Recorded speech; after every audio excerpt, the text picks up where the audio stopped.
Asosiy tarkibi 4 tagina mahsulotdan iborat.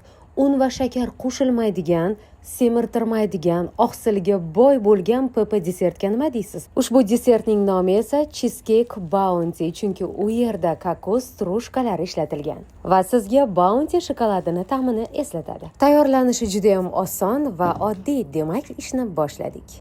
4 ta tuxumni chaqib, oqidan sarig'ini ayirib olamiz. Agar bunga erinsangiz, tuxumni sarig'i bilan oqini qo'shib solib yuborsangiz ham bo'ladi. Endi esa tuxumni sarig'iga 100 yoki 50 gram kokos qirindisini solasiz. Agar pishirig'ingiz kokos qirindisiga to'la bo'lishini xohlasangiz 100, agar kamroq bo'lishini xohlasangiz 50 gram yetadi. Undan keyin esa shakar o'rnini bosuvchi 0 kaloriyaga ega bo'lgan steviadan 4 osh qoshiq solamiz. Odatda doim PP desertlarga ishlatadigan grekcha yogurtdan 300-350 gram solib, yaxshilab venchik yordamida aralashtiramiz. Endi esa tuxumni oqiga o'tamiz. Tuxum oqi yaxshi gupirishi uchun bir chimdim limon kislotasini solib, mikser yordamida xuddi shunday holga kelguncha yaxshilab aralashtiramiz.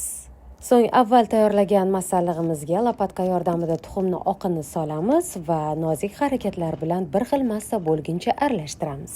Eslatib o'taman, agar uyingizda tuxumni oqini gupirtiradigan mikseringiz bo'lmasa, tuxumni oqi bilan sarig'ini solib, orqasidan men solgan masalliqlarni solib, bemalol venchik yoki lopatka yordamida aralashtirib, ushbu shirinlikni tayyorlasangiz ham bo'laveradi. Qolipga solishdan avval albatta pergament qog'oz soling, chunki masalliq qolipga yopishib qolishi mumkin. Ustini esa tabga ko'ra bezating. Uyingizda bor meva deysizmi, yong'oq deysizmi, bemalol men kabi bezatishingiz mumkin. Menda yong'oq topilganligi uchun uni maydalab, ustini yong'oq yordamida bezatdim.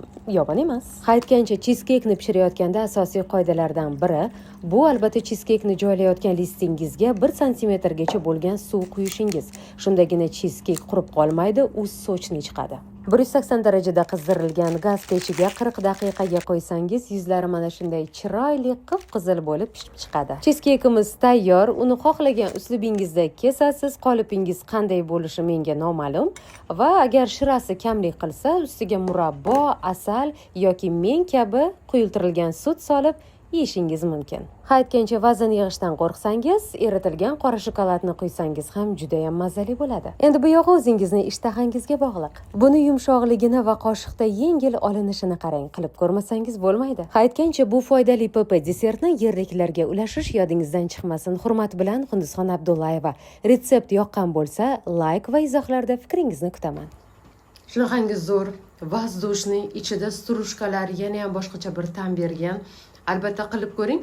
Agar vazn yig'ishga qo'rqmasangiz, ustiga zug'ishonka qiling. Vazn yig'ishdan qo'rqsangiz, asal qilsangiz ham bo'ladi.